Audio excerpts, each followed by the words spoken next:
we wanted to do something special for Lindsay's birthday. She turned 30 just as the COVID lockdown came into effect, so we missed the big one. So when the stars finally aligned and our calendars synced up, we decided we were going to get her something special. A girls' night out, for the first time in years. Lindsay always had a bit of a dark streak. Her birthday is just 1 week before Halloween, so by then everything is pumpkin flavoured and covered in plastic spiderwebs. Spooky things were just part of her aesthetic, and even as a mother of two, we'd still see her sporting a skull necklace or pentagram earrings every now and then. But we were running out of time. We couldn't decide what to do. Some of us could set aside the whole weekend, others had to work or be home by midnight. It was getting difficult to settle on a single thing that would fit everyone. That is, until Aggie found something that was just perfect. An escape room. We all met up on a Saturday. It was me, Dawn, Aggie and Lindsay. After a fancy dinner and a long walk, we arrived at the Apostle Collective building. It opened about a year ago, and they'd been booked solid all spring long. That we managed to book a room this close to Halloween was nothing short of a miracle. Some of you have probably heard about them. They're sort of a chain. They got like 5 locations, most of them in Minnesota. The place was spot on. It didn't just have the classic Halloween stuff, but smoke machines, hidden speakers, projectors, the whole kit. The staff were dressed up in prosthetics, looking like old-time zombie carnival workers. We stepped in, they checked our booking and gave us a little box of free popcorn. Lindsay was ecstatic. We told the staff it was all for her birthday, so they paid a little extra attention to her. She deserved it. As we stepped up to the door, they gave us an instruction. "You're stepping into the box of the godless grinning witch," we were told. "This is our longest, scariest room yet, pretty much brand new apart from playtesters. You were lucky to get a booking. The other group cancelled last minute. Either way, all you need to solve it can be found there. Just try not to break any furniture or move something that's been bolted down. None of the clues will require a lot of force, so you wouldn't have to break anything or exert yourself." "Are there actors?" Dawn asked. "You can tell us, right?" "I can, but I won't. Whatever happens, you won't be harmed. Something might reach for you, chase you, touch you, but no harm. So please try to keep that in mind." Are you leaving the door open?" Aggie asked. "Can we leave at any time?" "Just knock or send us a text. The door locks automatically, but we can open it remotely with a click of the button. Just knock." "So, what's the story? What's our deal?" interrupted Lindsay. "Ghouls, ghosts, vampires?" I was so happy to see Lindsay like that, she could barely stand still. The box of the godless grinning witch is about a cruel witch who has trapped 4 souls in a little box. As they scramble to get out, they start realizing they're not alone. The souls have to find a way out while avoiding the monstrous beings trapped in there with them. There were no more hints, and part of the experience was going into it knowing just 2 things. We had been captured, and we weren't alone. Aggie kept a phone so she could text for hints and reach the staff if necessary. The rest of us put ours away. This was going to be an intense game, with a solve time average of about 4 hours. That said, we were allowed to stay until midnight, and if we solved it without a hint, we got a very special prize. We could also send them a text to pause the game for a bathroom break. We put away our coats, Dawn did a little stretch, and Lindsay was visibly shaking with excitement. This was gonna be good. I was the last one to step inside. Just as the door closed behind us, I noticed the staff member suddenly look off to the side. Their brow furrowed as they stepped back. In the blink of an eye, they were gone. Then the door slammed shut. There was something off, but I didn't want to alarm anyone. They were so excited, and the game was just getting started. It was a black, windowless room. Lindsay was being chatty, but Dawn and Aggie were kind of wondering what the hell they'd agreed to. After a few seconds, there was a chilling laugh, followed by a light. They'd installed a video projector in the ceiling. The entire room lit up as we looked up to see a video of an impossibly large woman looking down on us like we were the size of a Rubik's Cube in her hand. She had these sunken, joyless eyes and a wide grin that stretched ear to ear. Clearly CGI. Far above her, we could see the moon. As an effect, it was pretty impressive. "I think she's based on a local legend," said Aggie. "Some kind of pilgrim myth. I've heard about this."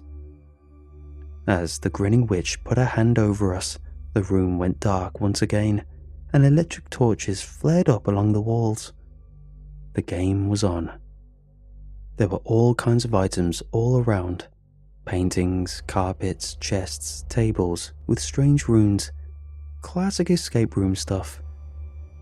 We all split up and started looking through whatever we could first get our hands on. Aggie found some sort of pamphlet and started calling out names. Dawn found a set of numbers under a chair. Lindsay was just soaking up the atmosphere, trying to find clues in the paintings. About 30 minutes in, there was this awful sound. A rattling cage, followed by snapping metal. There was a loud moan and approaching footsteps. There were a few spots in the room that were obvious hiding places, so we hurried inside.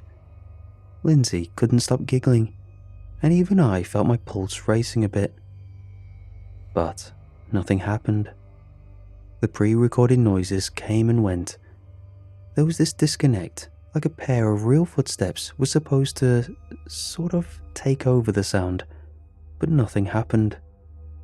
We just hid for a couple of minutes, then stepped out. "Did we miss something?" Dawn asked. There was a pregnant pause as we looked around the room. Nothing. Strange. We made decent progress. We found a set of keys that opened a chest, which revealed a blacklight disguised as a candle. Using it, we found a set of codes to decipher using a set of runes. We found out there was a touchpad behind a painting, which we could use to write a code. That in turn opened a small side room full of clues. So yeah, decent progress. Then again, we heard strange noises. Rattling chains, loud moans, and thundering footsteps. We figured this was it, that the previous one had just been a warning.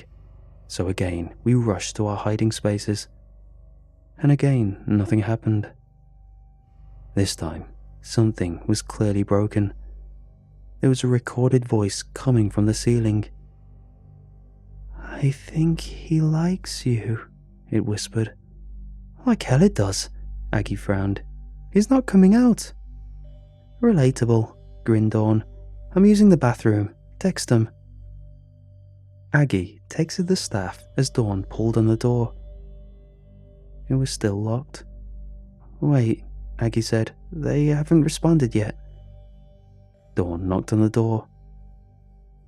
There was no response. No sound. "Still nothing," added Aggie. "No one." Something turned in my stomach. That sudden pinch of worry that something had gone terribly wrong. As Dawn kept pulling on the door, Lindsay stopped smiling. The pep in her step faded. "Is this part of it?" Lindsay asked. "Is it a meta thing? Are you in on it?" "No," I protested. "It's just one of those auto-locking doors, and they forgot to set it open, right? It's probably nothing, right?" "No response," sighed Aggie, holding her phone up. "I'm calling Hank." As the others gathered around Aggie, I stepped away for a second. Aggie's husband, Hank, wasn't picking up. I put my ear up against the wall and listened, figuring I might be able to hear the staff chit-chatting in the next room over. There were supposed to be actors here, or staff just outside. Something about this wasn't adding up. As I leaned against the wall, listening, I heard footsteps again, but this time they didn't sound pre-recorded. I hurried to the others, holding a finger to my lips. "Listen," I mouthed. There was a slit in the wall where a door could open from the other side. Someone was coming this way. "Is that them?" Dawn asked. "Is that—" Those were big steps. Really big, heavy steps. Without knowing who was coming, we all just silently agreed that this whole thing felt completely off. No one knew what to do. "Hide!" Dawn hissed. There were plenty of things to hide behind, but the room was small. They'd find us in no time. Despite that, Lindsay and I hid in the small side room. We shut the door, held our breaths, and waited. Dawn was small enough to fit in a chest, while Aggie hid behind a curtain in the back of the room. In the low light, it might just work. As the door slid open, I could hear heavy breathing, big, dragging feet, and a weird, wet, snorting noise. A clear, scratching sound as something sharp was pulled across the floor. "Please, pick the small one first, Byron," a hoarse voice wheezed. "Go on, pick it." A pig-like screech echoed through the room in response. This wasn't a recording. This was coming from whatever was in the room. There really was something there. Something big. I heard the sudden sound of tearing fabric and a scream. This awful, drawn-out death scream. A shrieking, pleading terror as someone was physically dragged out of the room. I'd never heard anything like it, and it was impossible to tell who it was. Then, with a thud, it all went silent. The door was closed. Lindsay and I peeked out. The curtain that Aggie had hid behind had been torn down. She was gone. There was blood.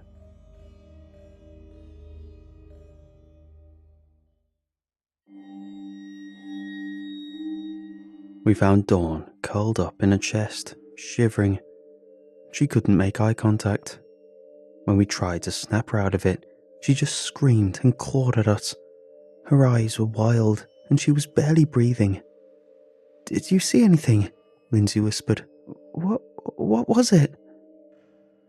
Dawn just shook her head. I could see there was a crack in the wooden chest. She might have been able to see something. We just weren't getting through to her. "I'm not waiting for that thing to come back," Lindsay said. "Help me get the lights." "What?" I shivered. "The lights. It can't find us in the dark." We went torch by torch and shut it all down.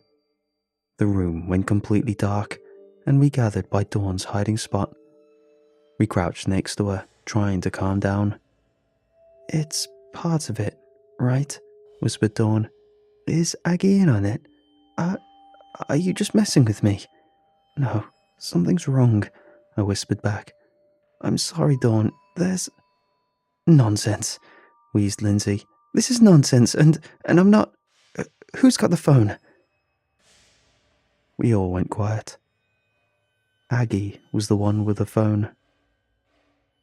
"There has to be something," said Lindsay. "Feel around." "For what?" I wheezed. "Where? I don't know. How the hell should I know? Just try. Do something." I stepped up to the door. Still locked, and no one outside. I started feeling around, only to find 2 cables. They might just be a light or something, but there was another possibility. Look, maybe the door is locked until we text them or time is up. What if the door unlocks? Like, what if it unlocks when we solve it?" "It won't work," sighed Lindsay. "There are some things in here that require a staff member to manually click something open with a button. Some clues just won't work without it. But I don't think there's anyone out there anymore.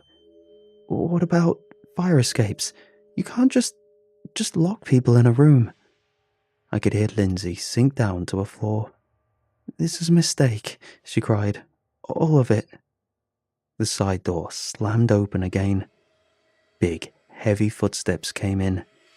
Even in the complete dark, we could tell there was someone huge in here with us. Someone who smelled like dirt. Again, something sharp scraped across the floor. "Byron, get another one," a voice laughed. "Whichever you like." I just pushed myself up against the wall and turned my head on the side. I tried making myself as flat as possible. I knew Lindsay was doing the same. Dawn, on the other hand, was panicking. "No," she coughed. "No, no, no, no." A loud, pig-like snort. The scraping thing was lifted off the ground. I heard 2 feet firmly planting in the ground as something heavy was lifted, and Dawn fell to the ground with a thud. She tried to talk, but she'd had all the wind knocked out of her. Instead, she just tried to get away. I heard a loud exhale, the kind of sound where someone gets something heavy dropped on them, and in the seconds that followed, I heard this large being, Byron, violently dragging Dawn out of the room. To the untrained ear, her scream was almost the same as Aggie's. As the door slammed shut again, I heard Lindsay sobbing just a few feet away. I couldn't move. My body was stopping me from comforting her, and I'd been so tense my neck was stiff from pushing my face against the wall. For what felt like hours, we just waited. It was probably just minutes. Finally, Lindsay got up. She fumbled her way over to one of the tables, flipped it on its side, and broke a leg off. Then she did it again and handed the second leg to me. "Don't just let them, she said. "Okay. Yeah," I nodded. "Yeah, no, I won't." I started to hyperventilate as my fingers wrapped around the slippery wood. There was no way I could use this. My hands were so sweaty, the thing was falling out of my grip. I couldn't fight, not with that, not against whatever was taking us out one by one. "Maybe barricade the door," she said. "Yeah, wait." It was a good idea, but it was too dark. That, and I could hear the footsteps coming again. Faster this time, determined. The thing entered on its own. No guiding voice. Lindsay and I held hands and pushed ourselves up against the wall. I couldn't hear it dragging anything this time, but I could hear lips smacking, followed by these high-pitched micro-grunts. Whatever it was loud, and it was munching on something. It wandered around for a while, feeling around the table, the chest, and even the little side room. After a few minutes, it seemed satisfied not to have found us and headed back to the door. Just as it was about to exit, we hit the 90-minute mark. The game, partly automated, was still running. The projector came on again, displaying this large woman in the ceiling. The entire room was lit up. It immediately saw us. The thing was easily 6'8". It was dressed in this sort of torn varsity jacket with filthy mud-covered jeans. There were long strands of black fur poking out of every cut and tear in its clothes, making it look like a badly stuffed scarecrow. It wasn't fully human. His head looked like a boar. It looked right at us, its snout twitching with excitement. He had these small, dark eyes. I'll never forget how, when it looked at me, they lit up with nothing but joy. No matter the species, you can just tell. It was looking forward to this. There was no fear, no malice, just unbridled, violent joy. Like a kid tearing into a Happy Meal. Meeting my eyes, the thing just screamed like a wounded pig and charged. I stepped to my own feet and stumbled backwards. Hadn't it been for Lindsay still holding my hand, I would have gone down like a sack of flour. Instead, I barely stayed on my feet as we rushed to the other side of the room. "Still down there, playthings," the recording in the ceiling spoke. "Will you not give up?" As the video played above us, the light in the room shifted. Whenever she was more in frame, the light grew more distant. When she moved back, the full moon came into view. "He'll get you, playthings," the narration continued. "It is so futile." There was blood on his jacket. Fresh blood. As the video finished, we ran a full lap of the room. We were back at the door, and this time he was charging straight ahead. At the last second, Lindsay let go of my hand and we fell to the side. The boar man ran straight into the door. It seemed to upset him, as he focused all his rage on it. Pounding, tearing, biting, all the while roaring like a wounded animal. His joy was gone. This was frustration, hunger. It didn't take him long to break the door open, and as light flooded in, he turned to look down the hall. The brightness from the street outside seemed to scare him as he took off out the back. Lindsay and I stayed on the floor a couple of seconds just to ensure ourselves that the thing was gone. We eventually crawled out the door, ready to run. There were blooded handprints on the walls, something resembling a fingernail, blood splatter on the ceiling. We ignored it all, got up and went straight for the exit. Come on. I'd sprained my ankle and Lindsay was bleeding from her hand. We were about 40 feet from the door when we heard that voice again, the voice that had guided the boar man. Neither of us turned to see him. We just had to keep going. "Tell them," he screamed. "Tell them there'll be no carnival games in the name of her ladyship. Tell them to fear. Tell them all. Tell them to fear the grinning witch." He laughed so hard he couldn't breathe. Lindsay pulled me along when all I wanted was to collapse and cry. We burst through the doors and into the night, and far behind us, the laughter faded. Getting this all out feels a bit weird, like I'm telling someone else's story. But Lindsay is as real as the last time I met her, and I don't think we'll ever overcome the trauma. I still feel myself stopping at random times, listening for footsteps. Lindsay has developed a sort of claustrophobia. No more locked doors ever. The police chalked it all up as an armed robbery. The security cameras picked up 4 intruders getting in through the back door, 3 hooded figures, and a large, masked man in a varsity jacket. The case was handed off to a special unit and promptly dropped. We didn't get any updates after that. It wasn't filed as a kidnapping or murder or similar. All they could prove was the break-in.